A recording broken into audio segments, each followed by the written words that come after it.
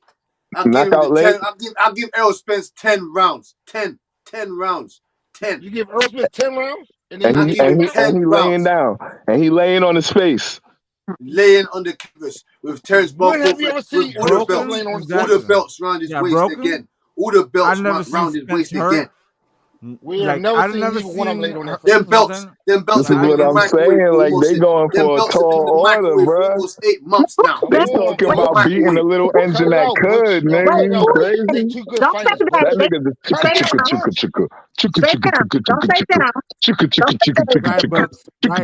the fuck out of here, nigga. The motherfucker don't stop, relentless. Like, come on, my nigga. Errol Spence can come with his body work, man. We got an answer for that, man. We gonna go look in our toolbox, or we gonna go to our utility belt, and we gonna find something to stop that shit. All he comes is with a hammer and a nail. He better lace up his ones. He better lace them bitches up. How are you going to unplug that machine? That machine is coming. How are you gonna unplug it? You just keep skating around the ring. He gonna put ice skates on. We get accent cut that rollerblades and shit. Skis. I told you there's an ass out. Errol Spence only fights one way. Yo, I ain't never heard. He's I ain't never heard a one-dimensional. Bud Crawford He's fan. I ain't never heard one of y'all say he gonna meet Spence in the middle of the ring, toe to toe, and they gonna bang it out. I ain't never heard none of y'all say no shit like What that. does he need to do that for? Goddamn right. You hear how they talking? You hear how they talking as soon as you get to talking like that? Bud said he's going to do that, though. Bud said that he is going to come forward. That's fine. Exactly. Well, if he does, then he does. But he doesn't need to do that to win. But if he does do that, then he does do that. He literally has to do that. He literally has to meet fucking Spence in the ring. He needs to fucking make sure that Spence understands that He better push him back. He better push him back. He better not try nothing else. He better push him back. He gonna get caught with some popcorn on his chin. That's the only way to beat Spence, or run the fuck away from him. With some corn. Yeah, that's the thing, though. Oh, okay, I got a question for you. I got a question for y'all. Do Bud counters stop Earl from punching? Yes, he's gonna counter Errol Spence to death. He got when unless he make him lunges dizzy over and he pulls that stupid little left. Hey, I'll left cross, say this. that I'll straight say left this. they like to If do. Ugas can't hit him with a 1-2 and catch him in between the shot, my thing is it's gonna be Errol Spence's work rate versus Terence Crawford accurate counter punching. Yeah, he gonna catch him. He gonna catch him. Spence head gonna be snapping the fuck back all fight long. I guarantee you that. Mikey Garcia was countering him. That slow ass Mikey Garcia. Spence head is gonna be snapping the fuck back. Niggas gonna be like, oh, all night long. His head gonna be snapping the fuck back. Hey, fellas. I'm just gonna say Mikey Garcia had some success, but he lost every fucking round of that fight. Yes, he did, but he had some success but with his slow you don't compare him to Mikey. Compare it to Kell He's gonna have Brook. more than success. Compare it to Kell Brook boxing skills. Spence lunges over too much. Who you think is a better boxer? Kell Brook's a big boy, though. Kell Brook's a big goddamn boy, and he got a nice jab, but it took him a minute to stop it down. Retirement. But you saw those body shots from round one. I'm talking about from the opening bell and all the way until they stopped the fight. That body was getting broke the fuck up. My question is, who do you think? Won't matter. Retirement party won't matter. What's your question? That they fought. What's your question? My nigga, yo, I just realized what's gonna happen. Nah, y'all, we all wrong. Go ahead. What's your question? We got the reach. The reach of Bud is too low. Bud is gonna be dodging them body shots all fight long. Dodging them. Hey, and you know how he's gonna dodge them? He gonna be backing out of them. He gonna play pussy. He gonna really be running all night long. He's gonna be dodging them shits and smiling in Errol Spence's face all night long. Asking on your bed in the chat, Cass. Hey, my thing is, bro, I said like this. Yeah, the body shot shit gonna play a factor. But one thing we keep forgetting about these guys' two flaws. One guy who pulls back a lot, which is Terence Crawford, and the other guy, Spence, who squares the fuck up whenever he's trying to hit you in the body or hit you anywhere, bro. Like I say, his attribute is to lean on that left side, and he leaves the right side open. But once he leans on that left side, he hitting you under the body where you ain't really seeing those punches. But what happens when he go against a slick guy like that, bro? Who can move off that shit, who's agile, bro, who's counter you right there. My bad. Go ahead, Smoke. You good? Okay. I didn't know if you're done. I was gonna say the squared up part is it's a little bit of an illusion, right? Like Errol, his upper body is kind of square, but his legs are still in his proper stance. His feet aren't together. He's not really squared up. Yeah, I see what you're saying. Yeah, you're right. But you right about that, Smoke. But I just my bad. Go ahead. Nah, go ahead. Keep talking. I want to hear what you're saying, bro. Keep on talking. I was just. Go ahead. My bad. My bad. Go ahead, bro. You good? Good foot place movement. So he's always there to strike. You know what I'm saying? And then if he does get hit, what he does a little step back and then does a little pivot and then comes back at you again and still keeps on fucking. Yeah, grinding. that pull counter. Spence is vulnerable to that pull counter too. Brooke was doing that shit to him all night. And Bud's deceptiveness, man, is gonna play big too, man. Like I say, I think the reach shit, it'll have an issue, but Spence got a 72-inch reach too, so I don't know. I think it's kind of fairly equal if you ask me. I got a question because I hear a lot of people we're mentioning the defense of Bud and ways that he can avoid punches. If Bud gets on Errol ass, what attributes and defense do y'all see Errol using? Earl is a tank. That's all he got. He a tank. I see the catch and shoot. I think he's going to use a catch and shoot. I think he's going to use a catch and shoot in order to close the gap, right? And I also think he's going to. I also think he will use a half guard once he is in range. That ain't gonna work, boy. That catch You and shoot see Errol catching and shooting. I don't see Errol catching and shooting. Yeah, that's what I'm saying. Errol catching and shooting. Errol Spence ain't catching and shooting shit. Catching and shooting better than Errol Spence. If you don't understand that Errol Spence, like part of his defense within the pocket is catching and shooting and tearing, like that's literally like what he does. Yeah, but that's inside. That's inside. You said outside to get inside. Yes, I think he's going to use that because I think he's going to use that to collapse the pocket, catching and shooting. Yes. Yeah, he's gonna come with that high wide guard where he be half blocking but getting extra ready for the Terence Crawford. That's what I'm saying. And his high guard that's gonna get brought down.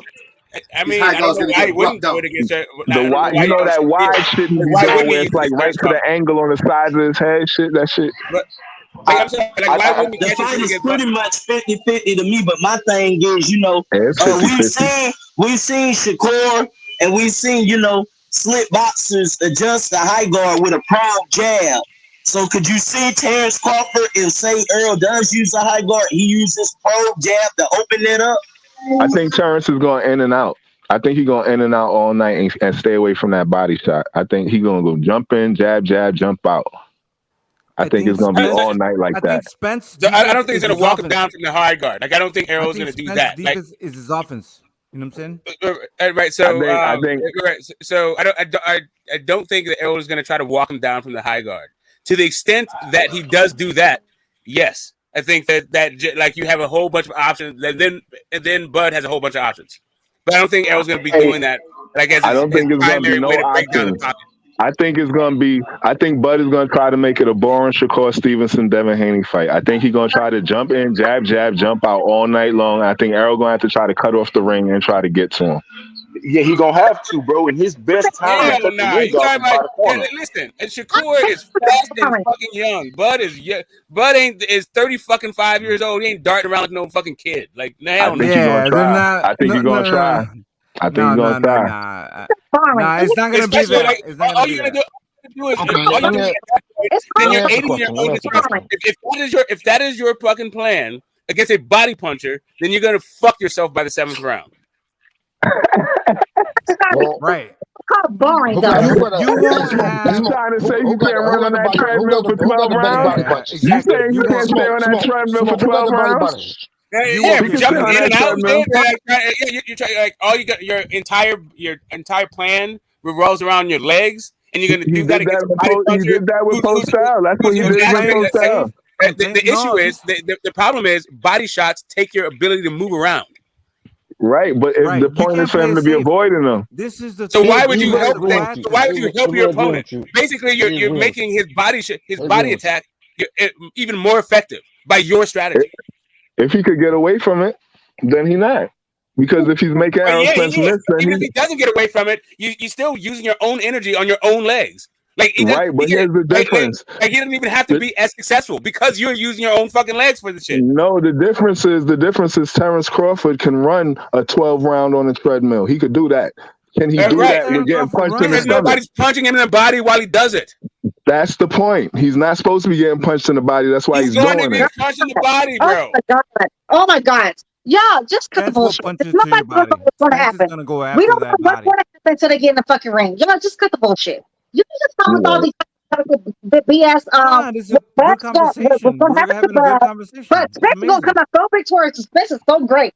Although this nigga is good and terrible in the fucking ring, he's never used he cannot fight on his back foot. He cannot use lateral movements. He does not have no head movements, but he's so great in the ring that he's just going to do all these great things to Bud. Y'all cut the bullshit. Just move on. Move on to something else. You know what I'm saying? Y'all gonna let Destiny cook y'all like that. Destiny on y'all. Now we're just not gonna interrupt Destiny. That's all. We're gonna let her get it off and then say he does move his body. He does move his head. He does move his head. But Errol Spence moves his head. He's not the best lateral movement guy. Like, but I don't think a lateral move. Listen, he's gonna do that one thing that he do well. Hey, he's not gonna a. do it. We all know what it is. He's definitely a different fighter on the back foot too. So if Bud can put him on the back foot, then yeah, I think Bud is better on the front foot than Errol Spence is on the back foot. That's a great fucking. That's a winning strategy for Bud if he can make that shit. That's a good point. All right, but that's like, but that's just as easy. Hold on, that's just as easy. Hold on, I don't like that argument because that's just as easy as saying nullify Bud's left his southpaw stance. That's the same thing. I don't know, bro. Really, we're not. No, that's a good point. It's not the same thing. Like one thing. Yeah, because his strongest point is moving forward. His strongest point is moving forward. You're gonna nullify his strongest point, so I'm gonna nullify Bud's strongest point. No, the point. No, it's not even that. It's not even that. Hold up a second. The attribute is like the tendency is that Spence isn't as good on the back foot as he is on the front foot.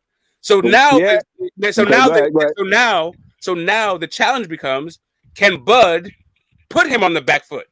Yeah. So here's that's a good try. That's a good try. But here's the problem: we're not talking about a fighter that is good on his front foot and then bad on his back foot. We're talking about a fighter whose attribute is being on his front foot. You understand? We talking about a fighter whose whole movement is not just being on the front foot, but moving forward past the front foot. Well, how do you think we know? How do you think we know that he's not as good going backwards as he is going forward? How do you think we know that? Thank you. Ain't nobody pushed him backwards. Still, how do we know that he's not as good going backwards? Then? Nobody but.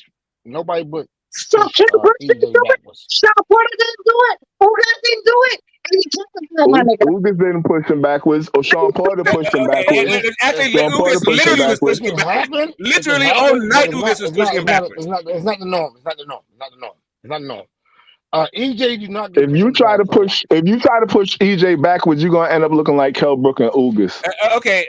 Anyway, the whole point is the point being. We've seen fucking Errol Spence on the back foot, and we know that he's not as good on the back foot as he is on the front foot because of what we've seen in the ring. Well, let's again compare the fighters who you saying pushed him backwards and see what they like. There's consequences to that. There's consequences to that. Since none of those guys are Bud, what is the point of that? All we're talking about is whether or not we're talking about Errol Spence. Because you got it. So now you telling me that Bud is going to be able to put up with that type of punch, because to push him backwards, you talking about going through the fire. There's no other way to push him backwards but going straight up through that fucking fire. Okay, there was no way. There's no way for those guys to do it. Moving backwards. You know how to defend yourself moving backwards. What would you do? What are you going to use? What are your tools? Practice with a football helmet on. But practice with a football helmet on. And the way Kell Brook made him go backwards was different than the way that Sean Porter did, and was different than the way that Ugas did. You're right. And Terence Crawford can come up with his way to make it go backwards, right? But really, we're just talking about his efficacy moving forward or going backward. It seems to me that when I say definitely y'all all right. The weakness is the back foot. I give y'all all that. Let's go. It seems to me that Errol Spence is not as good going backwards as Bud is on his front foot. If he can make that situation happen, that is an advantageous position for him, an advantageous 100%. situation for fucking Bud. That's all I'm saying, right? 100%. So how do Smoke put You pick EJ over Bud, right? Smoke. No, he picked. No, EJ. No. Smoke. I got EJ on points. Yeah, I got EJ on points. Okay. Got EJ on points. Describe that, Smoke. I mean, I don't think that either guy can stop one another, and I don't think that. And I think that Errol's work rate will sway the judges, and him being on the front foot for most of the fight. Can I ask a question? And also being a PBC fighter, I'm not going there with it. I mean, you can put that if you want to. You know what I'm saying? But he's asking me about my analysis, not you trying to jump onto my analysis. Well, Smoke, let me ask you a question about your analysis, right? When you say you don't think that each one could stop each other, right? Do you think that they can't? Not that they. Or did I say they can't? I mean that they won't. That they won't. Okay. That sounds a little. Smoke didn't say that. Smoke didn't say that. All right. So you said that they won't stop each other. Okay, so the question is, will they not stop each other because it won't happen that they'll be in a position, or how I say this? Will somebody be hurt and have to protect themselves with their experience from being knocked out, or will they both be able to avoid any type of we getting knocked out situation? It'll just be a great bang out fight. I think that both guys can hurt each other. I think both guys could be dropped. I would be like less surprised about a drop. I would be absolutely stunned if there was a stoppage, right? Like I'd be like, God damn, this stuff. I mean, at the same time, I'd be stunned, but maybe not surprised. Like if Bud wins, I have him winning by knockout, right? And if that win, I wouldn't be like shocked if that happened, but I would be like, God damn, like because I haven't seen Spence in that position, right? So it's hard for me to do it. Like for the reason why I don't really think there'll be knockdowns is because both guys are really high performing. Exactly, they are masters at their craft. They're in their prime. Yeah. They're supremely motivated to win. They both got hearts and motors. They're gonna be like in the best fucking condition of their lives. It's gonna be really fucking hard to stop these two dudes. And we also never seen them hurt. You know what I'm Yeah, saying? it's like I just can't. I can't. Like the guys that Bud has stopped, I think Errol Spence would beat the entire fuck out of. Right. Just a side note, Smoke. You speaking of points, the over/under is at goddamn 10.5, 11. So the odds makers think the shit is gonna be a fight that's gonna go into the later rounds. Yeah, exactly. Yeah, I agree with you, Smoke. I agree with you, Smoke. So here's my thing. I think it could go into the later rounds. I think it could go. I think it could go either way. But here's the thing. I think it's gonna go and it's gonna be perfectly even, like I said. But there's gonna be a point where either somebody messes up or somebody gets the advantage, and from that point on, it's gonna be down motherfucking here. What round do you call that in? I can't call that in the round. I just know for sure. I call it 9th and 10th round. You saying from that do you pick who it goes? I mean, I know we lean in one side or the other, but honestly talking without the lean, without the bias, like me, if I strip all my bias and all my preference to Spence away, I can honestly say like it could go bad or it could go advantageous in either direction, and from that point on, it goes downhill. Yeah, I agree with you because I think that EJ will definitely take them later rounds away from yeah, but what if Bud catches them with a stunner? I don't think. I think both guys. So this fight has it could turn out to be like Leonard Hearns won, where parts of the fight both guys change. They change. From being boxers and the pursuers to the puncher to both boxers and brawlers, right? Both guys can wear both hats during the different. Who's the brawler? Who's the brawler? Who's the brawler? Who's the brawler? I mean, both guys can become that in this fight. Are capable of doing it. And yeah, both guys can become this so in different both parts. Like so Bud can become a brawler, and then Spence becomes the boxer at certain points, and then Spence can become the brawler, and Bud become the boxer in certain points. That's what I mean. They can switch these fucking roles off at different points in the fight. I'm talking about the later round. Yeah, it could look like a boring fucking chess match where these motherfuckers are just sitting there, fucking trying to strike and not get hit and counter punching each other. You know what I'm saying? Like, well, I just mean the idea of like there's be one final adjustment. I think that there'll be both guys can adjust fairly well. I don't think either one of them are so like one dimensional or lack the ability to like figure out a style that you can just do the one thing and then it'll be like an avalanche from that point. I think. All right, I got a complex question for y'all. Right, it might be two-part for y'all answer, but it's a complex question. Right, so here you go. In the fight, I said that I believe it's gonna go up to a point, and then it's gonna go downhill. So that takes out the fact that somebody could be stunned and make a comeback and be back and forth. This nigga, you know what I'm saying, like back and forth. So the question is, do you think it's gonna be? They are so skilled that if somebody slips, it's just over like that. We know Bud has a characteristic of doing that a lot, right?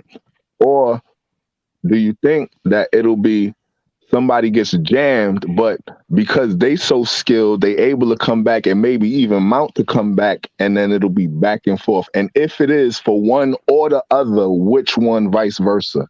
So it don't got to be, it could go back and forth for both. It could be Bud could go back and forth, or Spence could end it, whichever way you think. You know what I'm saying? Y'all understand? That's kind of, I know it's kind of. I mean, I get you. I get you. Like the only time I really see this going, like, I don't really see Bud, just catching somebody and then just like turning the tide of the entire fight. Like, it's just like kind of like the Kell Brook was the best example of it, but Kell Brook came in like kind of damaged, and he already fucked him up kind of early in the fight, so you could see like in the second round he hit Kell Brook in the eye, he started fucking blinking from there, and it was over 2 rounds later, right? But that's like more of like a heavyweight. Like once you get into the higher weights, like that whole like just one instant turns the whole tide of fight. That doesn't generally happen in the lower weight classes, but you can still get it. It still could happen, right? All right, I respond to it. Smoke. I think that was Bud that got caught in the eye early. That was Bud that got caught in the eye early. I'm saying Kell Brook was fucking him up early. But before the knockout stopped, he hit him in the eye with that fucking check hook in the fourth.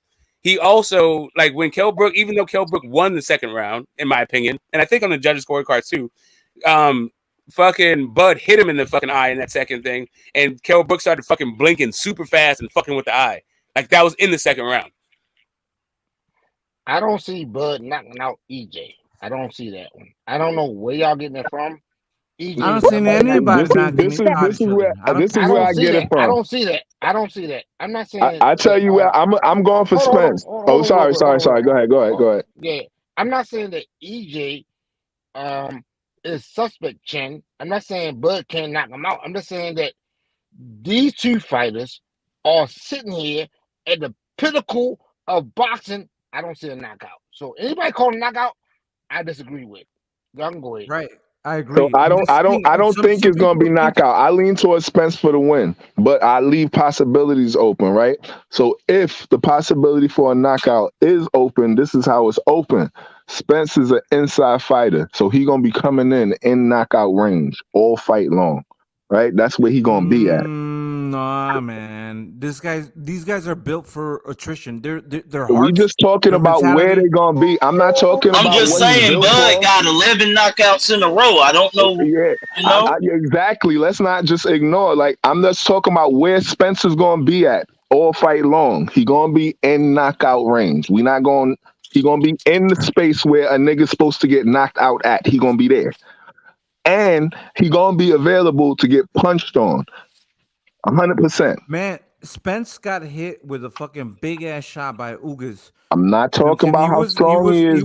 No, that's the thing. Like he took a shot that it was a blindside. Ugas is not hit as hard as fucking Bud though. Ugas is not hit as hard as Bud. Stop it. Right. We not talking about how strong Spence is yet. We just talking about the facts of what we know is Spence. We love Spence, so if you love Spence and you watch Spence, you know what I'm saying is true. He gonna be right where. You saw Spence get hit with a shot that he wasn't really like pinning. I'm not arguing that. You just making my point. You making my point. Spence is gonna be there to get hit hard. That's what I said. We agreeing with each other. Bro. Crazy. All right, so we agreeing with each other. Spence is gonna be right there to get hit hard, right? When was Ugas' last knockout? 1990 never. Well, Spence ain't never been knocked out no way, so it don't really matter who's knocked out. The point is that he gonna be there in the knockout box to get hit hard. He not gonna block it. He not gonna block it. He gonna eat that shit right with his face. Both of them never been knocked out. Yeah, I but you get also you. have to We gotta say realize that. We these gotta are say that both of them have been professionals knocked out. hitting you on your chin. Listen. I'm just talking to my Spence love. You see how people we biased? When I was talking to the Crawford haters, they wasn't letting me. Now y'all Spence. You see how the Crawford people quiet? They loving this kind of talk. I love y'all Fuck, I'm Spence in niggas. here. I know, but No, we fuck with it. We fuck with all it. We fucking fuck day, the. all right. okay? So let me just break down Let him Spence cook. a Let him little cook. bit. Let him Let me cook. Let just him break cook. them down, right? Let him cook. Spence people. Am I lying? Is he gonna be in the knockout box? Is he gonna be there where in the spot where niggas supposed to knock him out at? Is he gonna be standing right there all fight long? I think Spence can get beat. I mean, I think Bud can get beat up. I think I'm not talking about Bud getting beat up. I'm just talking about where Spence is going to be standing at in proportion to where Bud is going to be standing at.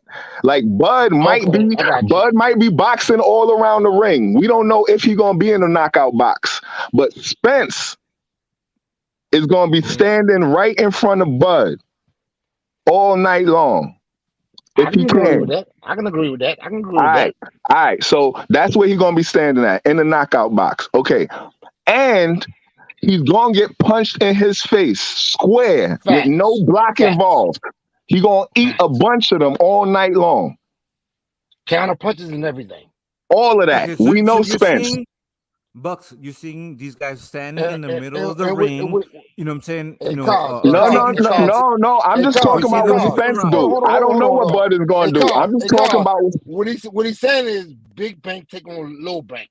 That's what he's saying. Spence is going to do certain things that we know for a fact. These are the negatives that we know for a fact. Now, this is the way he fight. So we can't say they negatives, but they still the way he fight. He going to be standing right there where a nigga can knock him out, and he going to be getting punched in the face full force. Right? And Terence Crawford is not going to use his angles, use his the ability to switch for stances from southpaw to orthodox. He's not going to, the only question we really got is if Spence's overwhelming force is going to be more than Bud's knockout power when he's getting these clean shots off. All I'm saying is if Errol Spence can stand in the knockout box that you talking about, and Ugas can hurt him, then I think Bud could do some damage too. I'm with you, but the question is, like I said, this overwhelming force that Spence is bringing to the table, and the overwhelming intelligence for Ugas to hurt him, Spence had to be looking the other way. Spence had to be looking the other way. He wasn't even punching. We gotta give it to him, yo. We gotta give it to him. Overwhelming intelligence of Terence Crawford is gonna figure him out. He's gonna have to, because it's gonna be a lot of punches. Because if he don't have to, because Spence gonna throw a lot of punches. It's gonna be a lot of punches. I agree with my homie. I'm TNT, yo. I agree with you, yo. I think the fight come down to this one point: how the heart of a person is going to determine.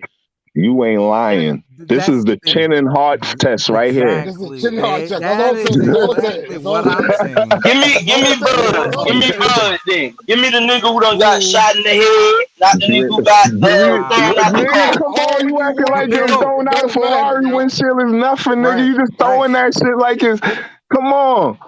Come on, yo. Come on, yo. It's going to be a war. Nah, get out your feelings. You didn't hear me. I didn't say that just because he got thrown out the car. Oh, I'm disregarding that. I just said I would rather take the nigga who got shot in the head than the nigga who got thrown out the car. As far as heart, that's just my opinion.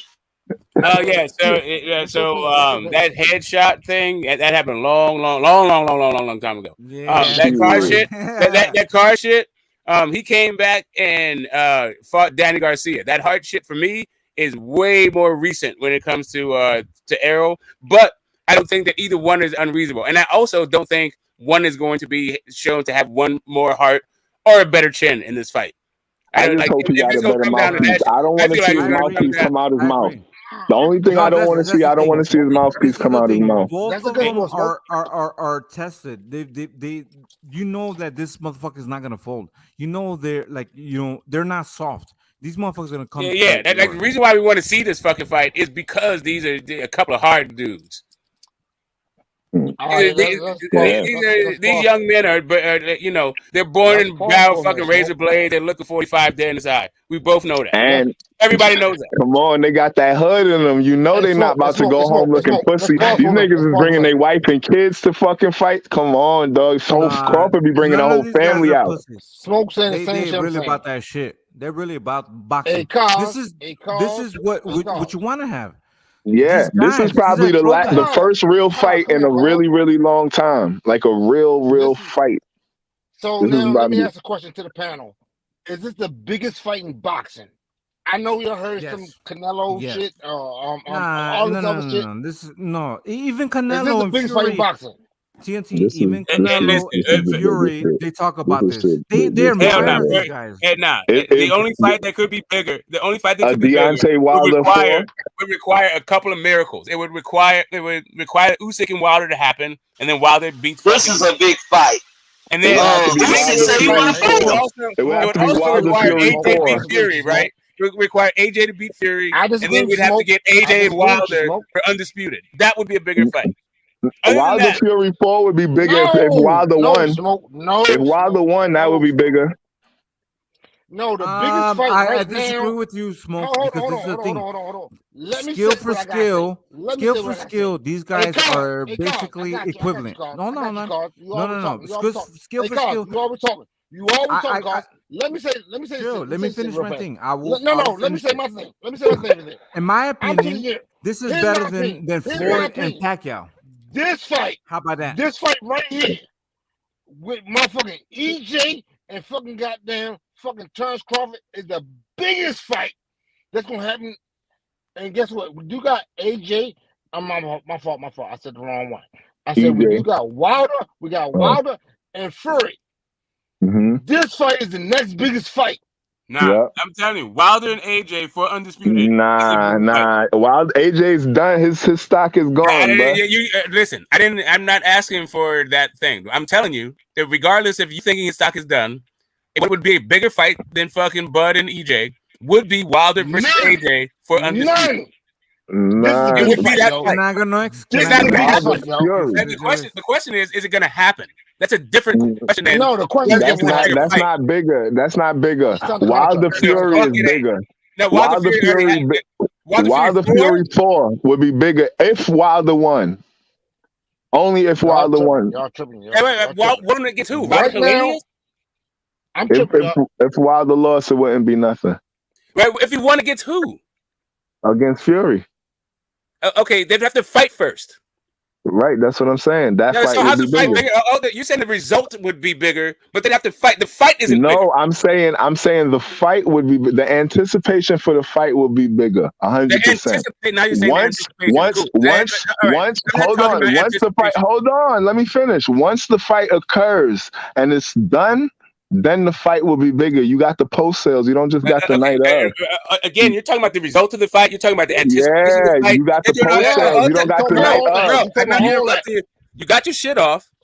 And now let me tell you how. Like the anticipation for Fury 4 would be dwarfed by the anticipation for AJ versus fucking Wilder 1 for undisputed. Of course it would, because we already seen. How would they be for undisputed? How would they be for undisputed? Let me finish. Let me finish my point. We've already seen Fury Wilder 3 times. The anticipation for seeing AJ and Wilder 1 would outweigh that because we've never seen those fucking guys fight. No, and it doesn't matter what. I don't want to see that. I don't want to see that. Look, I got you. Big money wise. Big money wise. AJ versus Wilder would be. I want to see Wilder beat Fury, man. That's what I want to see. I don't want to see Wilder fight AJ. I don't give a fuck about that. No. I mean, I'm not. I didn't ask like what was the number 1 fight in your house though. No. It's more. We talking about the biggest fight right now. We talking about the biggest fight. To me, the biggest fight. What do you mean by right now? You mean the biggest fight that's already made? Yeah, because nothing is made, right? So we all speculate. No, when you say biggest fight right now, what do you mean, TNT? Do you mean all the fights that are made? I'm great to tell you. The biggest fight is the 2 most talented motherfuckers fighting each other. Can you deny that? Can you deny that?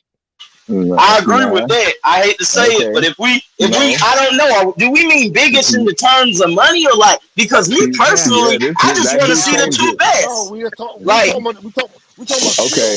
If we talking about skills, it's easy. Then this is it. Then this is it. The one. This is yeah, the this is the one. This is it. There's no question. Crawford versus Spence. Yes. No, for skills, yeah. For skills, definitely. Exactly. That's what we should look at. You know, if I mean, wait, hold up a second. Hold up a second. Wait, hold up. We still got Tank and Loma. We still got Tank and Loma. We got Tank and Loma and Ryan Garcia. No, but he's saying it's a bigger fight. We're talking about. Okay. I see what you're saying. You got to stop moving the goalpost to like. I see what you're saying. No, I see. He right. Tank and Loma is a good one, but here's the question. Loma Shakur is also probably a good one, right? When it comes to hold up. When it comes to skills, if you're gonna say like which two skilled fighters can we get in there? Yeah, I think you can get Haney and Shakur. That'd be really a skilled fight. Yeah. You can get Haney Tank. That's another real skilled one. You can get Loma. Okay. So I like to compare. Hold on. I like to compare everything to hip hop, right? Right? So for me, a Shakur Loma fight to me is you two rapidy. You know what I'm saying? Like, although you might be better at the rapidy, I need to hear some like shit that I can relate to, and to me, like that's not a good fight for me, Shakur and Loma. No, I hear you, but it's a different question. But that's a different question again. Then what is the biggest fight skill wise? Like who are the two skilled fighters that can fucking get in the ring? Yeah, but skill wise is great, but what about this skills? They apples and you comparing apples and oranges. Because let's say you put Shakur in there with Tank, right? That's a huge fight. But at the same time, why would you do that? You know what I'm saying? Like. No. I'll ask this. Hold on, guys. Hey, I'll ask this. What percentage does skill go into a big fight as opposed to money? So this is the biggest fight. Or stylistic. Or what about style? It don't gotta just be skill or money. It could be. Yeah, that's what I'm saying. It's multiple categories that go into a big fight. So Smoke got a point. If we talking skill, that's one thing. But then if we talking about popularity, but if we're just talking about a big fight, I think we got to put all those shits in together. Skill, resume, the rivalry, the money, all that shit is involved. Flash, flair. Hey, Smoke, you know what I'm saying? Let me ask you a question. Exactly, Big O, which is why I said AJ Wilder. Right. That's okay. Let me ask you a question, Smoke. For the biggest fight right now in our time in history, is it EJ and Bud, or is it Tank and fucking Ryan Garcia? Neither one. I think that versus Errol Spence is. I'm trying to tell you, if Wilder beats Usyk and AJ beats fucking Fury, it will be Wilder versus AJ. If they can figure out how to get all 4 belts for those 2 men to fight over, that will be the biggest fucking fight in boxing. Yeah, but this is the present time. We have to say the present. Yes, in the present time, right now. It's what's happening. This would be the biggest fight. You know what I'm saying? We're not talking about the future. Correct. Right now, this is the biggest fight. Yo. That's not the biggest fight that is possible. The biggest fight that's possible would be AJ versus Wilder. Just a whole bunch of shit would have to happen for it to make AJ reach Wilder. Okay, Smoke. For it to reach its maximal potential, both men just need to be in fights and win those fights. But that is the fight with the most earning potential. Who is Wilder fighting next? Who is Wilder fighting next? Smoke. Is he not busy? Again, I ain't worried about okay. So just so you understand, Wilder's busy right now. So just so we understand the question, so we understand the question, right? The question is, what is the biggest fight? What fight would generate the most money that in the sport right now? I never said the most money. I said the biggest fight. So which one would be the biggest fight? But AJ versus Wilder. Let me ask you this. You tell me what fight is bigger than AJ versus Wilder for all the belts? Triple G versus Canelo is happening this Saturday. No, that's not it. That ain't it. We're not even putting AJ not in it, the but he's fucking getting $50 that's not even bigger than fucking Wilder That's versus. not it. Sorry, that's not even bigger than Nah, Buck versus. listen. That's not even bigger than Buck versus. Everybody knows that's the throw the fight. biggest fight. Bucks. The He's biggest asking fight about right money now. wise. He said money wise. Biggest And fight answer right his now. question. Right Okay. now. The biggest fight right now. He just is said biggest. goddamn EJ versus Bud. I'm saying this is the biggest fight.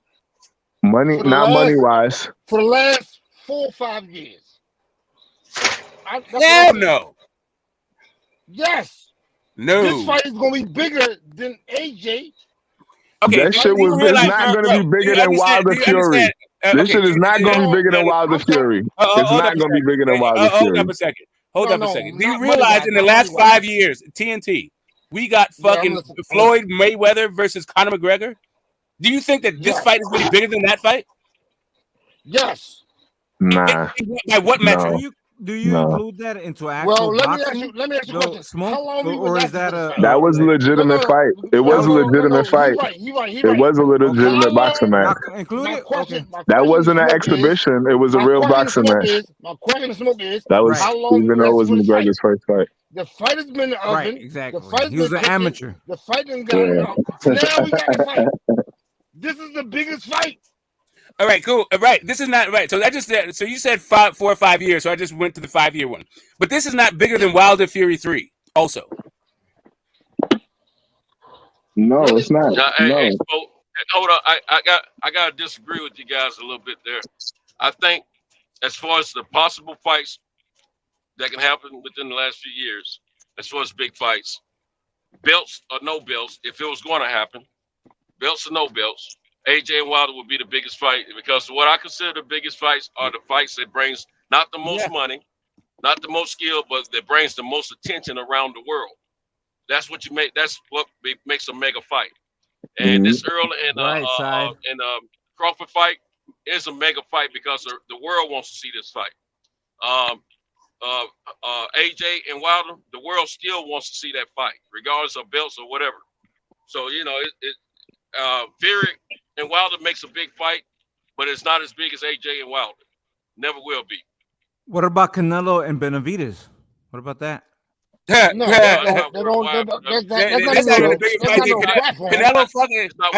and goddamn Spence is not a bigger fight than that. That's a Mexico thing. Yeah, that's a Mexico thing. But it's a big fight, but not a world attention. But here, I got a question for you, Mr. Lot. I like you the way you talking. Nah, Bucks, it's not a Mexico thing because everybody's been asking for that fight. Now, but I got a question. I got a question. Now it's not a non-factor. Let me ask you a question. Let me ask you a question. Wanted to see that fight, Canelo will have to answer some questions. He's not answering questions because I'm not asking to see that fight. Yeah, let me ask this question. Go ahead, ask your question. So, but you say, damn, I forgot what I was gonna say. What was you saying before you said that about? Oh yeah, you saying the biggest fight. I said. All right. So Wilder, my question is Wilder Fury, right? You don't think that because of the way AJ's career went, it diminishes the Wilder AJ fight? Because I don't think Wilder has lost his stock because of the Fury fights. I think it actually built his stock, right? Yeah, but they're both back at zero. I don't think Wilder's back at zero, though. I don't think Wilder's back at zero. I think people are anticipating his comeback. I think AJ is at zero. I think people are waiting for Wilder to come back. When I talk to my friends in the UK, they want to see the Wilder AJ fight still too. So I think the Wilder AJ fight is still a bigger fight, the biggest fight that can be made probably since any Mayweather fight, as far as attention around the world. Let me respond around the world. I just feel like the story of Wilder coming back against Fury is too big, man. I think that will shake the world. Well, a lot of people really don't want to see that fight. Let me respond to this, please. Some people want to see it. Some people hold on. Let me respond to this one. I want to say this one to you. United States is in America. The top boxers live in America. We ain't gonna trip on that. Not Fury. And guess what? Hold on. I got you on that one. But what we're saying right now is we got the two fucking goddamn best. Hold on. We got the two best at their fucking craft how you gonna say this other shit? You don't say this shit. Now, guess what? You can say across the world they don't care, but I'm telling you, in the boxing community, this is a huge ass fight. Now, if y'all want to go and cook me on this one, go and cook me on this one. This fight is so big. We've been waiting for 5 years. What the fuck is we talking about? I'll close out on that. It's so big because of the build-up that's been going on for 4+ years. Just like the Wilder AJ fight started, the build-up for that fight started before this fight, and people still want to see that fight. It's still a big. It will even.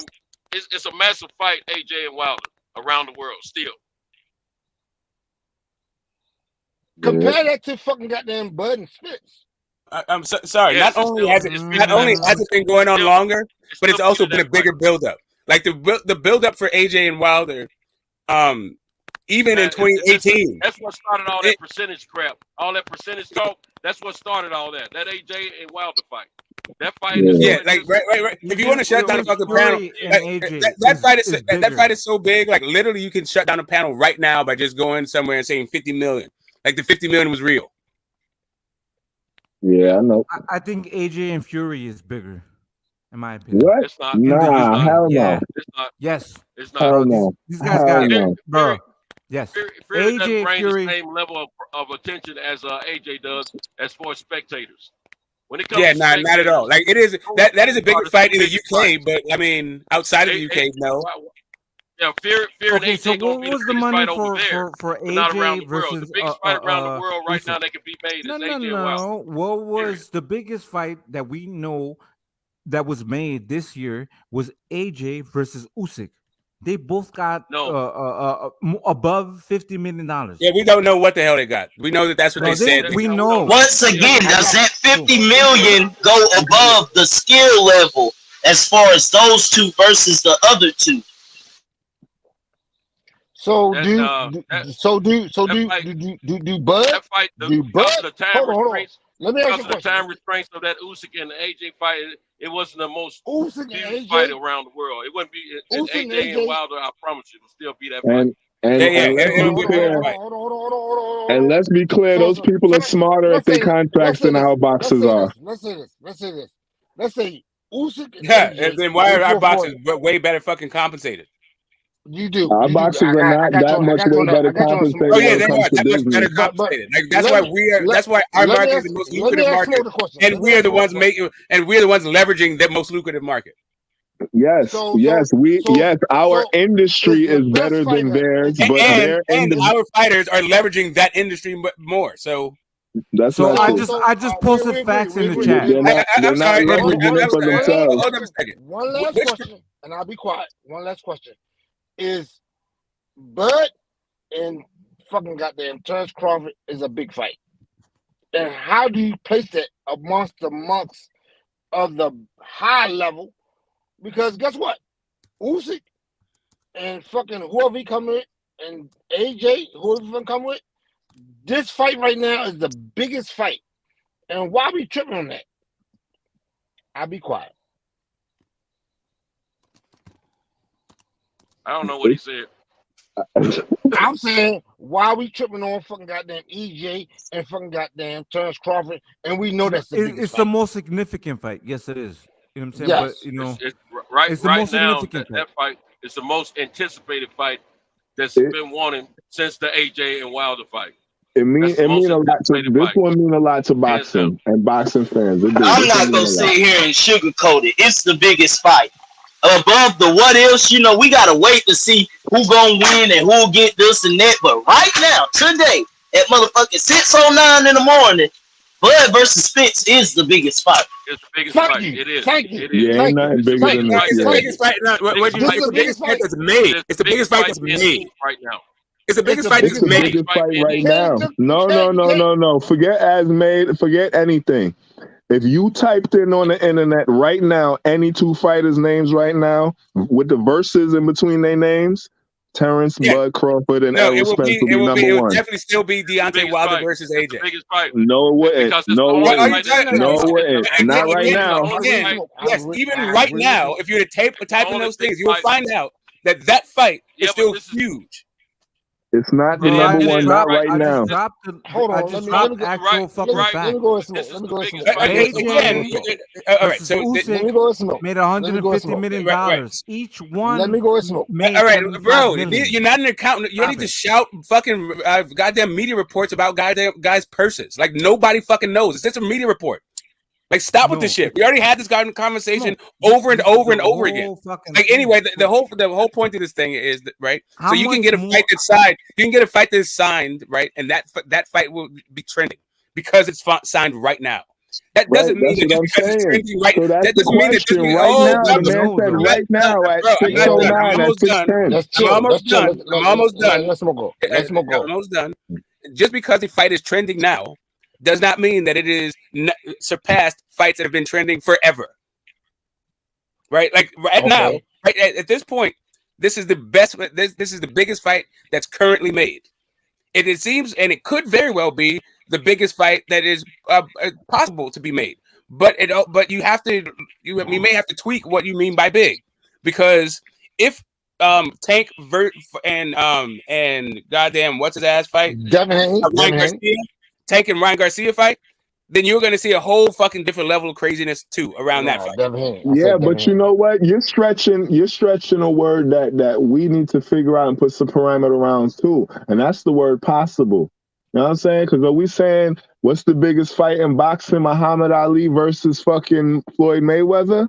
Like, what's the biggest fight right now? Right, well, that would be an impossible fight, right? No, let the man speak. Let the man speak. Because the point I'm making is if you asking about AJ and fucking Wilder, that is not possible. Correct. In any shape or form right now. Correct. I agree. Well, it is possible. It is improbable. But they could. That's what I'm saying. How far are we stretching possible to?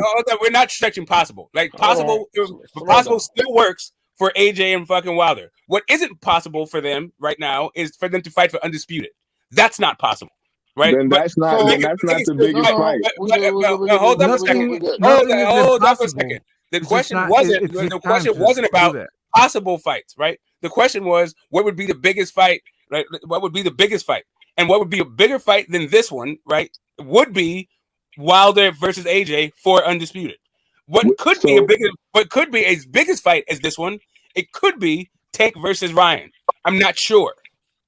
So you saying they're making $150 million, and each one is going to get $75 million? Yes. Could a media report come out that the fight made $150 million? Yes. Hold on. Let's be clear. Let's be clear that it's possible. Let's be clear it's possible. You can make $150 million and still not be a bigger fight. That's what I know. My knowledge, my threshold for knowledge may be different from yours. But for me, hold on. What I know is a media report says something. Not that Smoke. Don't even dispute the money, because in reality, don't tell me what's a dispute. I dispute the money. I don't go around going. I know this is what I'm saying. No, I'm not arguing with you. I'm not arguing with Smoke. I'm not arguing with you. What I'm saying is don't dispute it. What I'm saying is don't dispute it, because in reality, even if you get paid more, it does not make it a bigger fight. Right. The issue. That's a different conversation, right? We're not talking about money when it comes to the bigness of the fight. Big fights make big money.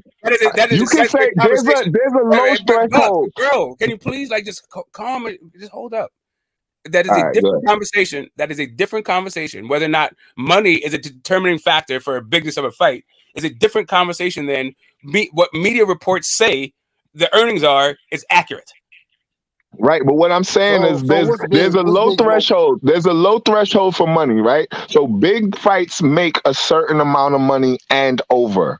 Once you get over that threshold, you don't compare dollar signs anymore. You understand? I mean, that's one way to put it. You can do that. I mean, but I don't know why you need to keep adding these metrics. And also, it doesn't actually. Because big fights make big money, bruh. Big fights make big money. We're talking about not necessarily. I'm sorry. Was Teofimo and Loma a big fight? Because it didn't make big money. No, it was a very significant fight, though. That wasn't a big fight. Yeah, it didn't make big money. Like, it was a big fight. It didn't make big fucking money. Or Linares and fucking Loma. Like, bring Loma anybody. Loma don't make big money. Okay. The fight made money. They didn't make money, but the fight made money. That fight made motherfucking money. That fight made money. Not big money. They didn't make money. That fight made money. Literally, no Loma fight made big money. But Loma's been in big fights. Right. No, but hold on. Can I say something real quick? You can't. This is the thing. Significant, right? So Jermall Charlo versus fucking Brian Castano. For me, is more significant than, you know what I'm saying, these other fights. But they didn't make more money. You know what I'm saying? It doesn't discredit, you know, the significance in the fight. I don't know, bro. It was like less than $3 million for each fighter. It was like, but y'all talking about the fighters made that fight made big money. That's not how. Let me ask Carl the question. That's what I'm saying. Significant, like a significant fight. Yeah, the term that needs to be defined is not possible. It's big. We haven't determined what metrics we're going to use to say what is a big fucking fight. So when we say big money, when you say big, what do you mean by big? When you compare it to a fight or money. Right. That's why I want to get a low threshold for what the dollar sign amount is for a big fight. I mean, if we're not talking about dollar signs when it comes to bigness, then it doesn't matter. And that's the thing. You said that the money doesn't matter, so let's not even talk about the money. But it has to. It does matter a little bit. Okay. Then how much? What percentage does it matter? That's what I'm saying. You got to give me. That's why you're the one saying it matters, and then you're saying that it doesn't. Like, literally, what we're saying it doesn't matter, and you're saying it matters a little bit. It matters a little bit. You're saying it matters a little bit. How much does it matter? What's a little bit? Right. So the significance, like, so this fight with AJ and Usyk, you know, they got big money, right? $75 million, right? And we talking about fanfare. They got big money. We don't know how much they got. That's not what a big fight is. A big fight is two champions fighting each other. That's what a big fight is. I'm like Mikey Garcia getting $7 million. No, because he said Tank and Ryan is a huge fight. Nope. No. I'm not saying that. I'm saying right now. Y'all all over the place. But Brian Castano versus Jermall Charlo, how much money did they make? But this fight was significant. Hold on, Carl. The big fight is fucking goddamn EJ going against Bud. That's the big fight. Now, how we determine that is how we can see it. Really, this is the biggest fight. Oh wait, why do you keep saying it's a big fight? But according to what? It's a very big fight, yo. According to what? Why do you say it's a very big fight? What's the metric? What's the metric? What are you using? Yeah, we agree. Okay, I'll give it to you. Bud, undisputed. EJ is undisputed. Well, he's trying to be, unified. He's unified. Yeah, he's trying. Okay. So this makes it a big fight because they're going against. It's an undisputed fight. Yeah, it's an undisputed fight. For accolades. Yes, we got two big champions. Anything else other than accolades? Anything other than there's nothing bigger than this in the boxing right now. Not in this fight. This fight is not. All right, cool. So the reason why this fight is big is because of the accolades. All right. No. Money matters here too. Yeah. The money matters here too. You keep saying it, but you don't say how much it matters. If money, you need to come up with a metric of how much it matters. Yes. Exactly. So you telling me, if money matters, then this fight would have been like that. It would have been easy work. You know what I'm saying? Nah. Because the reason why the fight took so long is because they had to build the money up for it. Again, you are the one who keeps saying money matters, but you won't say how much it matters. Just because I don't got a metric, because I don't have a metric for how much the money matters means it don't matter. Well, you're the only one saying it does. TNT didn't mention it at all. That doesn't matter. That I'm the only one that's saying it does. The point is that it does. Right. So for everyone else, no, it doesn't. For so far, for TNT, he's saying it doesn't. All right. So let me ask you a question. If this fight was so big because of the accolades and the skills and all of that, and the money didn't matter, why didn't it happen already? For who cares? You gotta care because the money is why it didn't happen already. Any number of reasons. Because maybe no. It's because they had to build up the story, make all the belts make sense, make all the dollars make sense, and then the fight could happen. Okay, that's the only reason. Nobody wasn't ducking nobody. Nobody wasn't faking no contracts with nobody. All the big dogs promoters was like, we're going to wait until the perfect time to cash the biggest check. Okay, again, right. So again, right. So since this is the sport of boxing is prize fighting, and this is a professional endeavor, money is somewhere. The money matters. Hold on a second. Money matters to the professional sport of boxing, for every fight. The question is, how is this fight a special case? And because every other case they would have just did the money.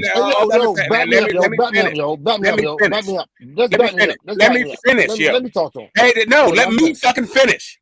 Go ahead, finish, yo. Thank you. Go ahead, finish. Like I was saying, what TNT was saying was special about it is the accolades.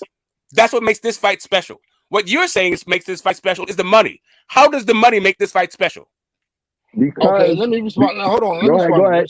Let me respond. It ain't about the money. Smoke. It ain't about the money. It ain't about the money, Smoke. It's about the accolades. It's about Bucks is saying it is about. I really know that you said the accolades. Bucks is saying it's about the money. I want him to tell me why this. I'm gonna answer next, Smoke. I'm gonna answer next. Let him get it off. And it isn't. Hold on. It is and it isn't. Hold on. Let me say something real quick. It is and it isn't. Hold on. Let him get it off first, and then you go, and then I go last. Because Terence Crawford has the accolades.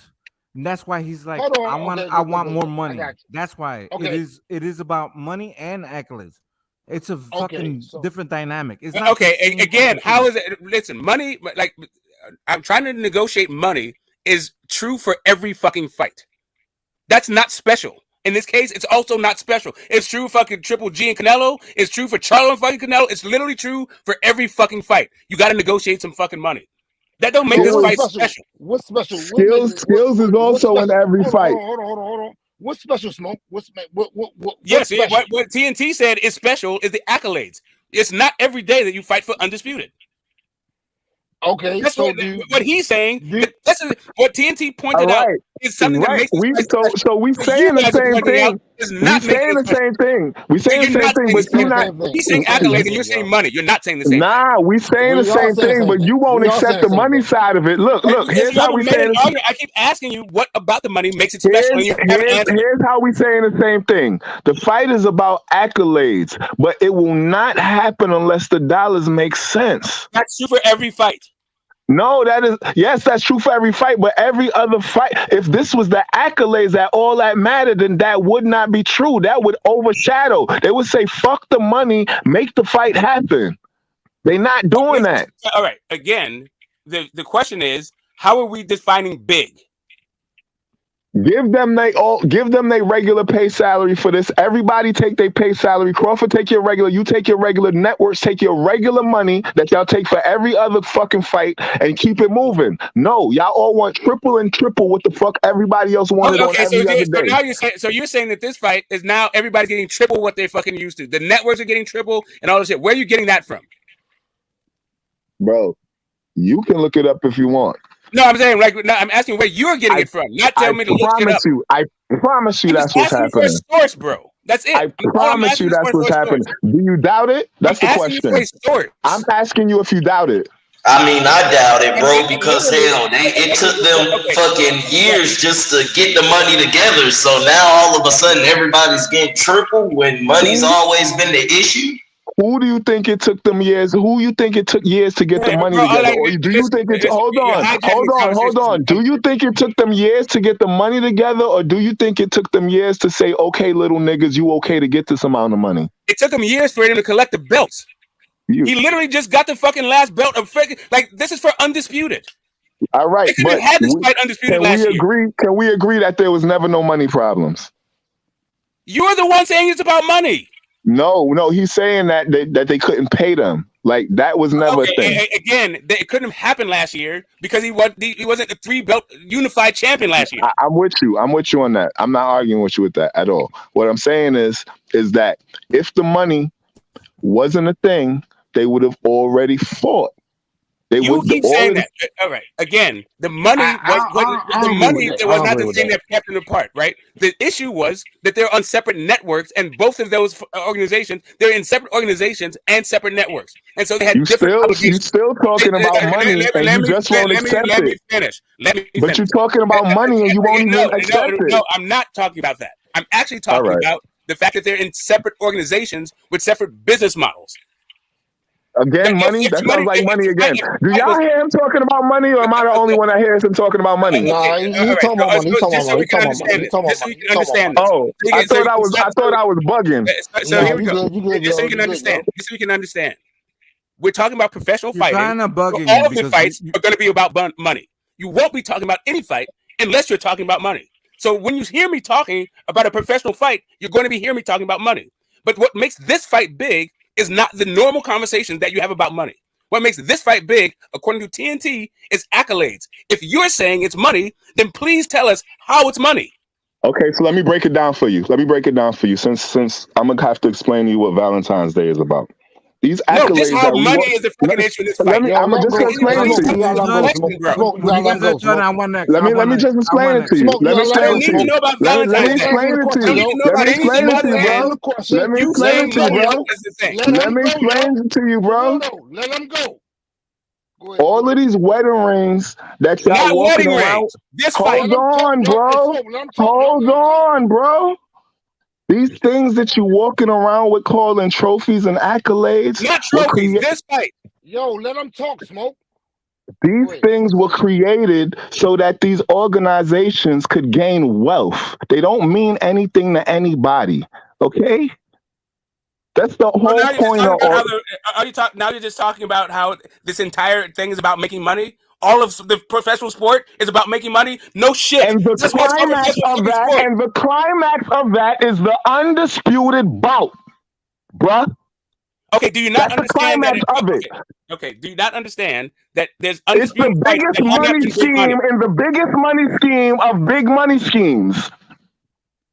Okay, so do you think that the money? So nah. Them white people up in the offices, they doing this for accolades. My bad. Okay, all right. We're talking about what makes the fight big. About right now. Okay, we're talking about what makes the fight big.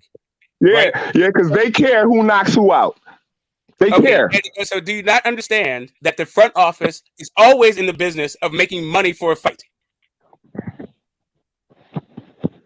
You know the crazy thing? All of them, right? But for every single fight, the front office exists, and it exists to fucking turn a profit. All of them. Right. It's not a special condition for this fight. We agree on that, Smoke. We agree on that. Thank you. So can we stop talking about the fucking how like for this particular fight? What is it about this particular fight that makes the money a different consideration for every other fight?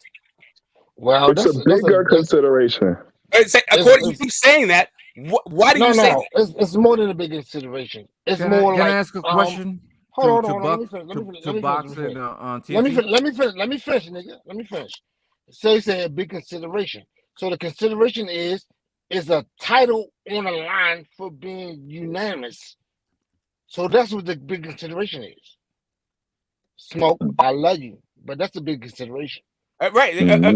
Again, we have title fights. Right? So you understand this, so you can stay with me. We've had undisputed fights where the money was not an issue. Right. Well, money's the issue. So just so you understand this, okay? So you understand where I'm coming from? Undisputed does not have. Let me finish. Undisputed does not have some special price tag attached to it. It does not automatically mean, and now you need to start negotiating for big fucking checks. Well, it does. It absolutely does. It might not be the biggest checks in boxing, but it'll definitely be the biggest checks in your career. I can prove that, Smoke. So hold up a second. Talking about I can prove that. We can go through it. So we can go through it. When Usyk became undisputed at cruiserweight, was there some kind of special negotiation or separate negotiations for that fight? Yes or no? When Usyk became undisputed, they got a bonus. They got a multi-million-dollar bonus. Right. Correct. They didn't have to negotiate that. Correct. That was because it was a tournament. It was just a prize and award for a tournament. Again, it's like you want to take business out of everything, but No, money doesn't come. Hold on, bro. Just hold on. Just hold on. Let me listen. Hold, smoke. Just hear me, smoke. Business in everything. Smoke. I'm trying to walk you into this gently, smoke. Just hear me, smoke. I got you, but you're not doing it. You started off wrong. But you got listen. Just hear me, smoke. Smoke. You're not psychic. Smoke. You're not psychic. Smoke. Money. In smoke. All of it is money. Smoke. All of it is money. I am not taking the boxing. I'm not taking business out of boxing. I'm literally saying all of it is fucking business. All right, but hold on, smoke. You said this is just You said this is just a championship bonus, smoke. The money doesn't come. When Usyk became undisputed. All right, the money that hold on. The money that you're rewarded. The money that you're rewarded for becoming undisputed doesn't come out of thin air. It comes from the fact that the company has made such a big fucking joint off of your fight. No shit. So what? What does that have to do with the fact that Undisputed doesn't have any special fucking negotiation attached to it? This is all special money because Undisputed is the big money thing. Like, okay, again, like I said, there was not a special negotiation for Usyk to become undisputed. You know what? And I don't even need to go to Usyk. I can go to fucking Josh Taylor and Ramirez. There was not some special fucking negotiation that all of a sudden everybody needs to get more fucking money. If you didn't watch Floyd Mayweather and Oscar De La Hoya and Don King and all these niggas, there's no undisputed fight. If you didn't watch, all right, but I understand. If you didn't watch them, then I can understand why you talking about money and boxing ain't. But my nigga, if you watch any of these people fight, longer than you've been alive, so try another time. Okay, bro. So how in the world could you be trying to separate this right now, bro? Again, I'm going to tell you one last time. I am not separating it. I literally have said multiple times that all of professional boxing is fucking money. All of it. You don't need undisputed for that to be the case. The undercards are about fucking money. Hey, Smoke, I got something for you, though. But can I say something real quick? This is the thing, right? Yeah. Usyk didn't get financially benefit from getting undisputed at 175, right? And I'm saying when he became undisputed. Everybody gets compensated. Nobody fights for fucking free. But this is the thing. Once he fought fucking Usyk, now he's getting $75 million. So it's what according to reports. No, it's what you do to get to that position to be, you know what I'm saying, worthy of getting this fucking money. This motherfucker. And everything is according to reports. Everything is according to reports, bro. Like we don't know nothing. Yeah, we don't know if he did or something's according to reports. We know that we gotta be careful how we just $5 million. We got to be careful how we just discredit in reports, like reports aren't. Listen, yes, we all should be careful about the way we disseminate and synthesize information. To understand knowledge. You real slick with your words. Hold on, you ain't gonna catch me with that slickly. Hold on, I heard what you just said. I heard what you just said, slick talker. I'm not done saying it. Y'all heard what he just said? That boy is slick talker. And I'm not done saying it. Damn, that boy is slick talker. Did you hear what he just said? Yeah, and I'm not done. And I'm not done saying it. Hey, God damn, man. You just talk slick. You just slick talk your way out of something. Like I said. What I said was, hold on. What I said was, let's be careful how we discredit. And that wasn't done. And that wasn't done speaking. Yeah, so yes, my son. But you did. But you hold on. You disregarded what I said and you changed it. I didn't disregard because I'm talking about it. I get it. Hey man, why don't you put the fuck up and realize, man? I want us to be careful. Right, so when you look at a news article and you say, Santos, and it says Errol Spence, the 147-pound unified champion, makes $5 million a year. God damn, right? So now what we know is the dude's name is Errol Spence. We know he's a unified champion. The report is he makes $5 million a year. What? What is it? What the fuck? He's trying to separate facts from what knowledge we believe. From a fucking report. Exactly. Yeah, knowledge from a fucking fact. There's a difference between knowledge and a fact. What up, Cento? So here's the thing. The problem is that we don't know that it's not a fact that he doesn't make that he doesn't make $5 million a year. If the report says that, you're assuming that the report is non-factual or has leeway to not be factual. No, I'm correct because you don't know it. All right, but hold on. There's a difference between knowledge and a report, right? All right, Yeah, so but we're at going what point, based at on- what on point do what we have we- trusted sources that we entrust to seek this information out before they report it? But now you're just talking about, even if you have a trusted source, the trusted source can be telling you facts and also knowledge, right? Right, but we haven't. You having a scientific. That's not up You to having a us to scientific speak on. conversation about knowledge. You having a scientific conversation about knowledge, or you having a legal conversation about knowledge? Because I'm talking if about we, I don't. Do you, what's the difference between? What do you think the difference is between a scientific definition and a legal? All right, so a legal conversation about knowledge is saying that if I have a trusted source, then my trusted source is my trusted source, and now that is now fact. If a scientific understanding of knowledge is if I don't know it myself or saw it, my own eyes read it myself, it's not a fact. Right. So again, you just changed knowledge to fact. So in your mind, knowledge and facts can be synonymous depending on the universe of discourse. No, what I'm saying that's is not what I'm saying. no. What I'm saying is knowledge and a fact.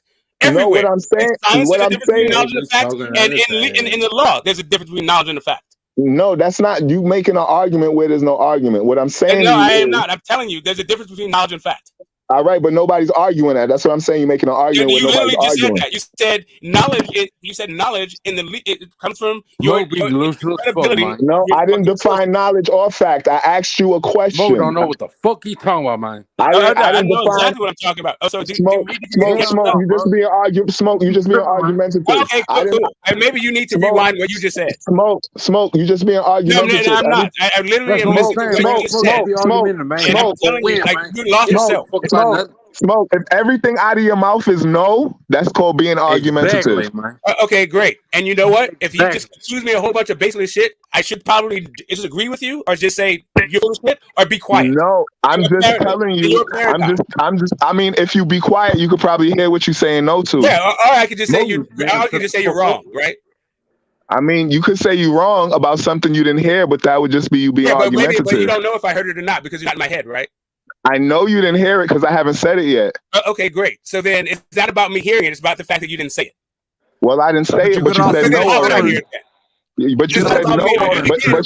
But you said no already multiple times. The problem with this entire conversation is you won't stick to a subject. You said no a bunch of times. All right, you're right. Again, I feel like I'm talking to my baby mother right now. Again, I'm gonna do this one Exactly, last time. Smoke got a pussy, Please, man. just please. Smoke just got a define. pussy, man. Hey, I got you. Just please define what knowledge is to you and what a fact is to you. Again, what the fuck does that have to do with our conversation? Nobody's arguing. Because you asked me, am I dealing with knowledge from a legal position or a scientific one? That's what you asked me. Again, I said to you. Ask your question, bro. What is your question? My question is, are you dealing with it from a legal understanding of it or a scientific understanding of it? Dealing with what? Meaning that if you have something from a trusted source, you can consider that knowledge in a legal sense. However, in a scientific sense, you cannot. You have to have witnessed it yourself. In a scientific both of those things sense. you witnessed yourself. Exactly, man. Both of those things you witnessed yourself, both in the legal and the scientific. You didn't make a distinction with that fucking example. Again, yes, I did. No, you didn't. I have a trusted source that has told me something that I didn't see. If I wasn't there, I didn't read the book, nothing. But I have a trusted. That's still hearsay in the court of law. That doesn't become knowledge. What do you mean? A journalist, I can use a journalist report in a court of law as fact. Right. And if yes, it's debunked, it depends on what's in the report. Journalist needs to fact of what? A fact that you made a report? No. A journalist by law is obligated to tell the truth. No, a journal. Okay, okay, they're not obligated to tell the truth. Oh yes, they are. And if they don't, they have to retract or be sued. Right. Exactly. That's a consequence for everybody.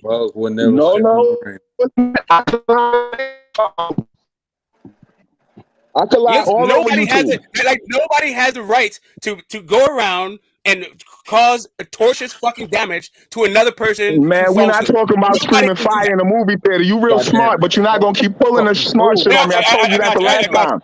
You ain't gonna pull that. I'm using. I thought since we were talking about law. Nah. You trying to outsmart some boxing talkers like we not smart too? Because we talk like hood niggas, don't we? We ain't smart, my nigga. Stop trying that shit. That's the second time you tried that shit. So let me not. I'm gonna get mad. I got mad the last time. They ain't let me catch you the last time. I caught you. Stop doing that shit. You didn't catch anything. But stop doing that shit. All right. Keep calling niggas stupid around here. Stop calling niggas stupid. I'm not trying to intimidate you. I'm not trying to trigger you either. I'm not trying to trigger you. I can dumb it down. I can be more basic. You asked me. You're the one who brought up. You're the one who brought up both legal and science. If you don't understand the jargon of either one.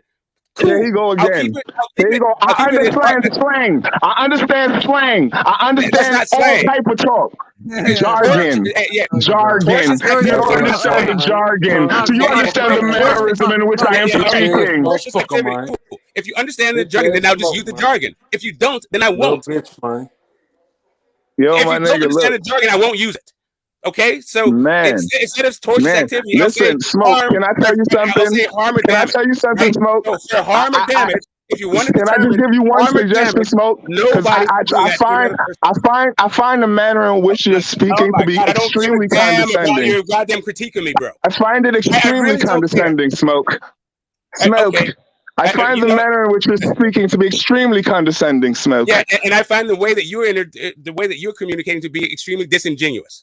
But we're gonna have to persevere to come to some kind of understanding, right? That's the point about communication. You can be disingenuous, I can be condescending. But let's keep it pushing. Try to understand people. Yeah, I do understand people. The thing is, you think that my understanding of you means that I was acting differently.